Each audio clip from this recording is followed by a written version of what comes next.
Assalamualaikum warahmatullahi wabarakatuh. Saya Alia Zahra. Saya Mada Arisenureni. Saya Nila Octavia. Saya Siti Komariatun Aminah. Saya Intan Marakaudia. Di sini kami akan melanjutkan video presentasi kami kemarin yang belum tuntas. Seperti yang telah kita ketahui sebelumnya, bahwa tingkatan organisasi dalam biologis itu dimulai dari tingkat sel, jaringan, organ dan sistem organ, organisme, populasi, komunitas, ekosistem, dan biosfer. Dan saat ini saya akan membahas tingkatan organisasi itu pada tingkat sel. Sel adalah unit dasar bagi struktur dan fungsi organisme. Semua sel memiliki ciri-ciri tertentu yang sama. Misalnya, yang pertama, setiap sel itu diselubungi oleh membran yang meregulasi lalu lintas materi antara sel dan lingkungannya. Yang kedua, setiap sel itu memiliki DNA sebagai informasi genetik. Sel itu dibedakan menjadi dua bentuk utama, yakni sel prokariotik dan sel eukariotik. Sel eukariotik itu sendiri terbagi oleh membran internal menjadi berbagai organel terselubung membran pada sebagian sel. Sel eukariot itu sendiri terbagi oleh membran internal menjadi berbagai organel terselubung membran pada sebagian sel. Sel eukariot itu sendiri terbagi oleh membran internal menjadi berbagai organel. Sel eukariot itu sendiri terbagi oleh membran internal menjadi berbagai organel terselubung membran. Pada sebagian besar sel eukariot, organel terbesar adalah nukleus atau inti sel yang mengandung DNA sel. Organel lain terletak dalam sitoplasma, keseluruhan wilayah antara nukleus dan membran terluar sel. Sel prokariot itu jauh lebih sederhana dan umumnya lebih kecil dibandingkan dengan sel eukariot. Kemudian, sel prokariot itu DNA-nya tidak dipisahkan dari bagian sel membran. Sel prokariot tidak memiliki organel terselubung membran yang mencirikan sel eukariot. Terlepas dari apakah suatu organisme memiliki sel prokariot atau eukariot, struktur dan fungsinya bergantung pada sel. Baiklah, saya akan meneruskan materi saya, yaitu kelanjutan kehidupan didasarkan pada informasi terwariskan dalam bentuk DNA. Kata DNA sendiri adalah deoksiribonukleik asid atau asam deoksiribosa yang mengandung informasi genetik. Sedangkan DNA adalah substansi gen atau unit pewarisan sifat yang meneruskan informasi dari induk ke keturunannya. DNA sendiri itu di dalamnya terdapat molekul kompleks yang terdiri dari berbagai komponen, di mana sebagian diantaranya diturunkan dari organisme induk ke keturunannya selama reproduksi. Misalnya, DNA di dalam tubuh ibu akan membawa informasi genetik berupa kulit putih, sementara DNA dari ayah mempunyai informasi berupa bola mata berwarna coklat. Nah, informasi inilah yang nantinya akan diturunkan ke kita sebagai anak mereka. Bisa jadi kamu hanya meneruskan informasi genetik berupa kulit putih dari ibu atau mata berwarna coklat dari ayah, tapi memungkinkan juga untuk keduanya memiliki informasi genetik tersebut. Dengan kata lain, DNA memberikan informasi bagian tubuh seseorang individu terbentuk. DNA inilah yang menjadi alasan kenapa anak bisa mewarisi sifat kedua orang tuanya. Selain DNA, juga ada RNA yang berperan untuk mengubah informasi genetik dalam tubuh kita menjadi protein. Karena cuma beda satu huruf. Kamu juga jangan sampai tertukar ya. Karena cuma beda satu huruf, jadi jangan sampai tertukar, yaitu DNA dan RNA. Salah satu yang perlu kita ingat adalah DNA di dalam sel terletak pada nukleus atau inti sel mitokondria, sementara RNA terbentuk dari nukleus, kemudian berpindah ke daerah khusus sitoplasma, bergantung pada jenis RNA yang terbentuk. Lebih jelasnya, perbedaan keduanya bisa dilihat dari ciri-ciri DNA dan RNA yang tertulis dalam tabel perbedaan DNA dan RNA yang ada di gambar samping. Meskipun istilahnya berbeda, DNA dan RNA juga memiliki fungsi yang sama atau ada persamaannya. Loh, DNA dan RNA memiliki persamaan dalam hal komponennya, yaitu keduanya sama-sama tersusun dari pentosa atau ribosa, bisa nitrogen dan gugus fosfat. Struktur dan komponen DNA tersebut juga akan aku bahas di Nah, seperti pada contohnya ya, sesuai peribahasa, buah jatuh tidak jauh dari pohonnya. Selain perilaku kita yang mirip dengan kedua orang tua, wajah juga sebenarnya juga masih 11-12 sama seperti mereka atau serupa. Ya, hal ini bisa terjadi karena salah satu fungsi DNA adalah menurunkan informasi genetik orang tua ke anaknya.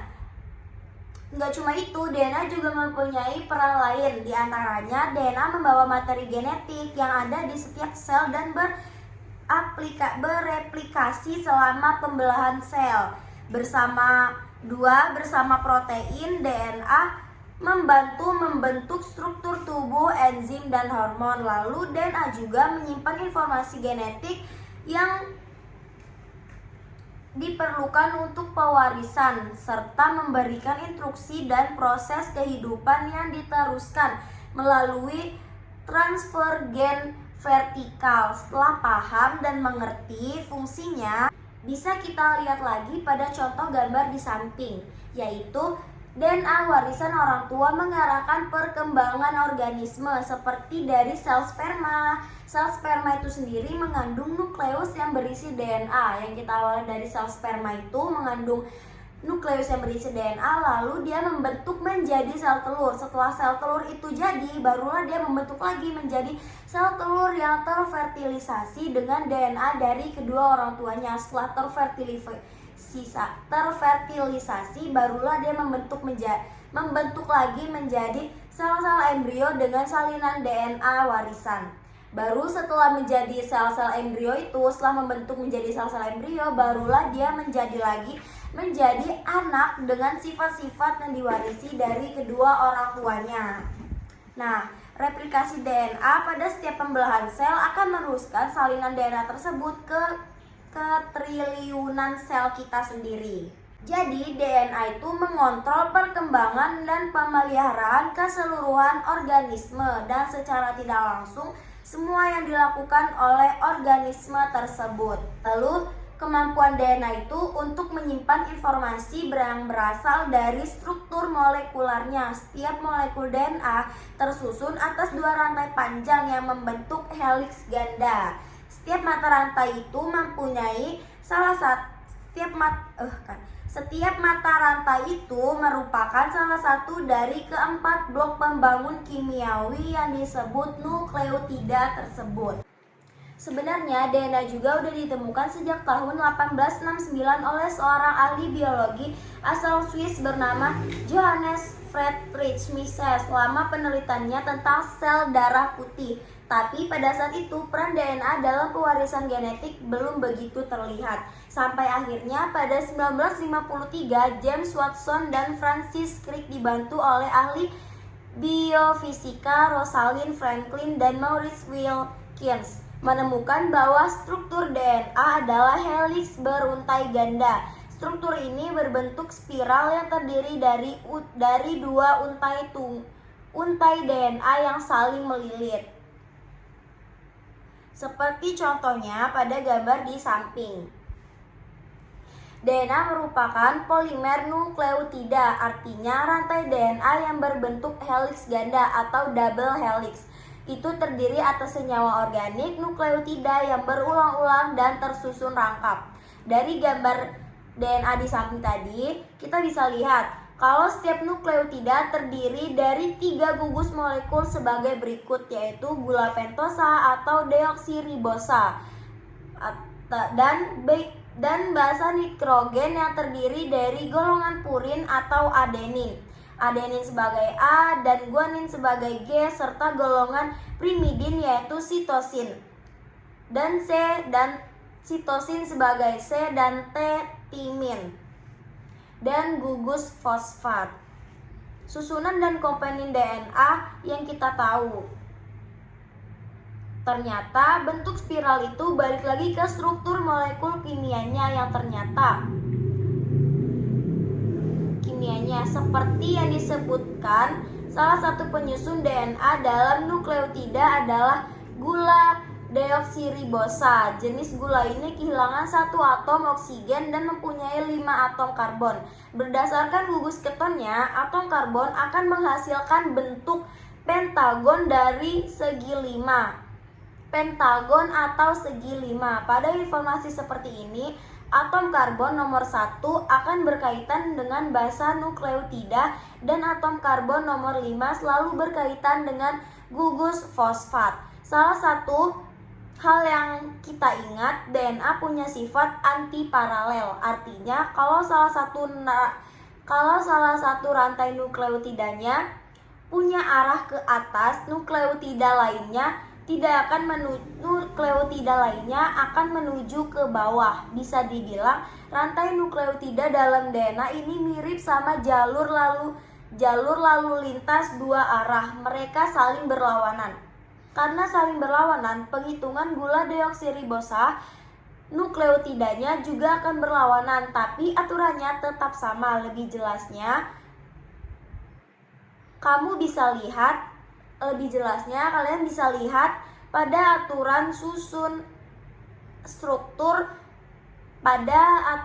struktur molekul kimia DNA lewat gambar di samping. Bisa dilihat contoh di samping tadi, itu adalah salah satu contoh seperti yang aku katakan tadi ya, yaitu punya sifat antiparalel. Artinya kalau salah satu rantai nukleotidanya punya arah ke atas, berarti nukleotida lainnya akan menuju ke bawah. Bisa dibilang rantai nukleotida dalam DNA ini mirip sama jalur lalu lintas yang dua arah, yaitu saling berlawanan, satu ke sana, satu ke sana. Jadi dia berlawanan ya, antiparalel. Saya akan maju ke materi selanjutnya, yaitu tentang mengorganisasikan keanekaragaman kehidupan. Jadi keanekaragaman kehidupan ini kan adalah watak kehidupan ya. Jadi ada suatu ahli biologi telah mengidentifikasi 1,8 juta spesies. Dalam keanekaragaman kehidupan ini mencakup 6.300 spesies prokariot, 100.000 fungi, 290.000 tumbuhan, dan 52.000 vertebrata atau hewan bertulang belakang. Dan terakhir adalah 1 juta serangga. Selanjutnya itu tentang pengelompokan spesies. Pengelompokan spesies ini kan merupakan hal yang alamiah ya, jadi dia dapat tergolong ke kategori yang lebih luas. Misalnya pengarat itu mencakup tikus, selanjutnya serangga juga mencakup kupu-kupu, kecoak, dan lain sebagainya. Selanjutnya 3 domain kehidupan. Ada konsensus bahwa makhluk hidup ini dapat dikelompokkan menjadi 3 tingkat klasifikasi yang tinggi disebut domain. Yang pertama, domain bakteria. Domain bakteria ini berarti organisme prokariot, yang berarti dia tidak memiliki nukleus atau organel yang tidak memiliki membran. Terus selanjutnya yaitu Archaea. Archaea juga sama kayak bakteria karena dia organisme prokariot karena tergolong mikroorganisme bersel satu, organel yang dibatasi. Selanjutnya eukarya. Eukarya ini organisme eukariot karena dia memiliki nukleus dan membran lainnya. Dalam 3 domain tadi, dia juga mencakup 5 kingdom. Yang pertama itu kingdom Monera, dia sejenis bakteri ganggang biru. Yang kedua kingdom Protista, dia tidak mempunyai membran. Yang ketiga kingdom fungi. Kingdom fungi ini jamur, tapi dia termasuk eukariotik, yang berarti dia mempunyai dinding sel tetapi tidak memiliki klorofil. Jadi dia termasuk dalam heterotrof. Selanjutnya kingdom Plantae. Kingdom Plantae ini dia bersel banyak, eukariotik, mampu berfotosintesis, termasuk dalam tumbuh-tumbuhan. Berarti dia termasuk dalam autotrof. Selanjutnya yang terakhir adalah kingdom Animalia. Kingdom Animalia ini dia bersel banyak, eukariotik, tetapi dia tidak bisa berfotosintesis dan termasuk dalam heterotrof. Selanjutnya, kesatuan dalam keanekaragaman kehidupan. Meskipun sangat beraneka ragam, kehidupan menunjukkan kesatuan yang sangat luar biasa, misalnya pada bakteri dan hewan. Contoh, arsitektur silia pada Psyllium. Psyllium ini sendiri yaitu penjuluran sel yang berfungsi lokomosi. Sila terdapat pada eukarya yang sangat berbeda sekalipun seperti Paramecium. Selanjutnya, Charles Darwin dan teori seleksi alam. Konsep Darwin mengenai modifikasi ini karena dalam pandangan kesatuan anatomi tungkai mamalia yang mencerminkan pewarisan struktur tersebut dari nenek moyang. Darwin mengajukan seleksi alam melalui efek-efek kumulatifnya dengan jangka yang panjang dan dapat menyebabkan spesies memunculkan 2 lebih spesies turunan. Terima kasih. Seperti yang sudah dijelaskan teman saya tadi, bahwa teori Darwin itu menjelaskan tentang organisme berevolusi secara bertahap melalui proses yang disebut dengan seleksi alam. Nah, seperti yang kita ketahui, Darwin itu adalah seorang ilmuwan, dan di sini saya akan menjelaskan tentang para ilmuwan menggunakan 2 bentuk utama penelitian dalam mempelajari alam. Nah, di dalam penelitian itu kan terdapat berkaitan dengan sains. Sains itu berasal dari kata Latin yang artinya mengetahui. Kalau secara detail, sains itu artinya cara mengetahui alam yang berkembang dari keinginan kita mengenal diri sendiri, makhluk hidup lain, planet kita, dan juga alam semesta. Nah, kalau diartikan, penelitian itu berisikan informasi atau penjelasan-penjelasan yang kerap difokuskan oleh pertanyaan-pertanyaan yang spesifik. Nah, untuk penelitian ilmiah itu tidak ada rumus ataupun metode ilmiah tunggal yang harus diikuti dengan kaku oleh para peneliti. Di dalam sains ini mencakup unsur-unsur berupa tantangan, petualangan, kreativitas, kerjasama, dan lain sebagainya. Ada 2 tipe utama dalam penelitian ilmiah. Yang pertama adalah sains penemuan dan yang kedua adalah sains hipotesis. Kalau sains penemuan itu disebut juga dengan sains deskriptif, yaitu cara mendeskripsikan struktur-struktur dan proses-proses alam seakurat mungkin melalui pengamatan dan analisis data. Nah, sebelum kita mendapatkan data, itu kan kita melakukan pengamatan terlebih dahulu. Yang namanya pengamatan, itu yang seperti kita ketahui adalah penggunaan indera untuk mengumpulkan informasi baik secara langsung maupun tidak langsung dengan bantuan alat seperti mikroskop. Nah, data, kan setelah pengamatan muncul data. Data ini dibagi lagi menjadi 2. Ada kualitatif dan ada kuantitatif. Kalau yang kualitatif itu kan berisikan deskripsi.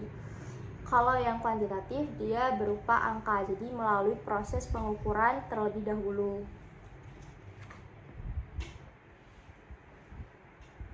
Kemudian ada induksi dalam sains penemuan.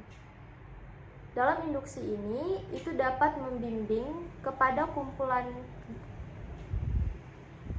Kemudian ada induksi dalam sains penemuan. Dalam induksi ini itu dapat membimbing kepada kesimpulan penting berdasarkan tipe logika. Bisa dibuat dengan mengeneralisasikan dari banyak sekali pengamatan-pengamatan yang spesifik. Kemudian selanjutnya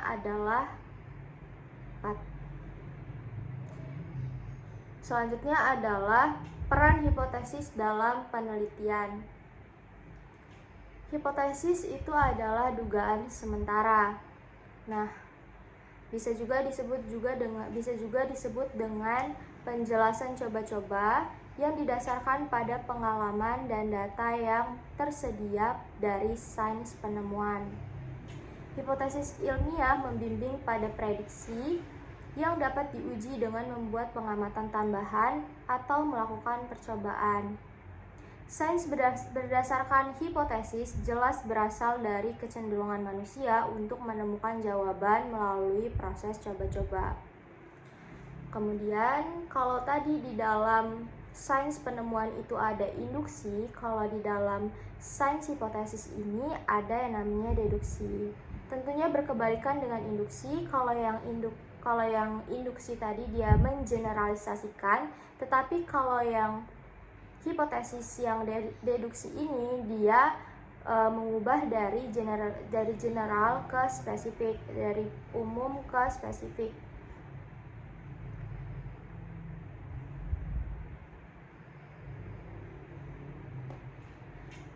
Dalam penalaran deduktif,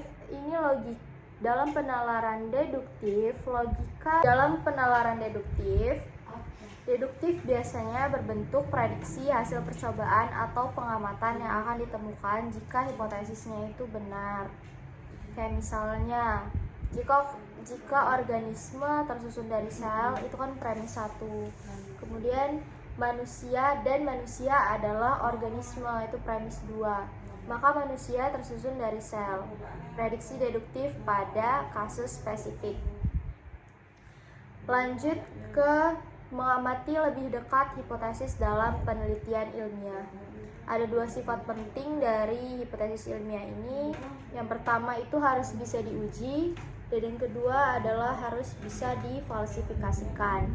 Penalaran deduktif, deduksi biasanya berbentuk prediksi hasil percobaan atau pengamatan yang akan ditemukan jika hipotesisnya itu benar. Kayak misal, jika semua organisme tersusun dari sel, itu premis 1-nya, dan manusia adalah organisme, itu premis 2, maka manusia tersusun dari sel. Itu adalah prediksi deduktif pada kasus yang spesifik. Kemudian lanjut ke mengamati lebih dekat hipotesis dalam penelitian ilmiah. Ada 2 sifatnya, 2 sifat penting dari hipotesis ilmiah ini. Yang pertama itu harus bisa diuji, dan yang kedua itu harus bisa difalsifikasikan. Maksudnya harus bisa diuji itu harus bisa dicek kebenarannya, harus bisa dicek kebenaran atau kesahihannya. Tapi kalau yang harus bisa difalsifikasikan itu harus ada pengamatan terlebih dahulu untuk mengetahui kalau si hipotesisnya itu salah. Jadi harus ada, kan hipotesis itu kan nggak cuman ada satu, hipotesis itu nggak cuman ada satu, bisa ada banyak. Nah, dari banyaknya hipotesis itu harus ada yang salah hipotesisnya, harus ada yang bisa disalahkan dengan melakukan pengamatan terlebih dahulu, uji cobanya dulu, dilakukan uji coba dulu untuk membuktikan bahwa si hipotesisnya ini salah. Selanjutnya saya akan melanjutkan materi studi kasus dalam penelitian ilmiah, menyelidiki mimikri dalam populasi ular. Pengertian mimikri itu sendiri adalah kemampuan hewan menggunakan bentuk tubuhnya atau warna kulitnya untuk menyerupai sesuatu. Dapat disebut juga dengan peniruan. Banyak ular berbisa memiliki warna yang cerah, seringkali dengan pola yang mencolok. Hal tersebut biasanya memberi sinyal atau pertanda bahwa ular tersebut berbahaya. Namun, ada juga para peniru yang terlihat mirip seperti ular berbisa, namun sebenarnya tidak berbahaya. Salah satu hipotesis yang masuk akal adalah bahwa penipuan semacam itu dapat mengurangi resiko dimangsanya ular tidak berbisa oleh pemangsa. Terus ada juga percobaan lapangan dengan ular tiruan. Untuk memprediksi hal tersebut, Harcombe membuat ratusan ular tiruan. Ia menggunakan kawat dan dilapisi oleh plastisin. Ia membuat 2 versi ular tiruan. Yang pertama ada kelompok percobaan dengan cincin merah, hitam, dan putih seperti king snake. Ada juga kelompok kontrol atau tiruan dengan warna coklat polos sebagai bahan perbandingan. 2 versi ular tersebut disebar di situs-situs Carolina Selatan dan Carolina Utara dengan jumlah yang sama. Setelah 4 minggu, para ilmuwan mengambil ular-ular tersebut dan menghitung seberapa banyak yang telah diserang dengan cara melihat bekas gigitan dan bekas cakaran. Data yang diperoleh cocok dengan prediksi kunci hipotesis mimikri. Terus ada juga merancang percobaan terkontrol. Percobaan mimikri ular adalah percobaan terkontrol yang dirancang untuk membandingkan merancang percobaan terkontrol itu sendiri juga dirancang untuk membandingkan kelompok percobaan dan kelompok terkontrol. Tanpa adanya kelompok terkontrol, para ilmuwan tidak akan mengetahui bahwa king snake lebih jarang diserang daripada ular coklat polos.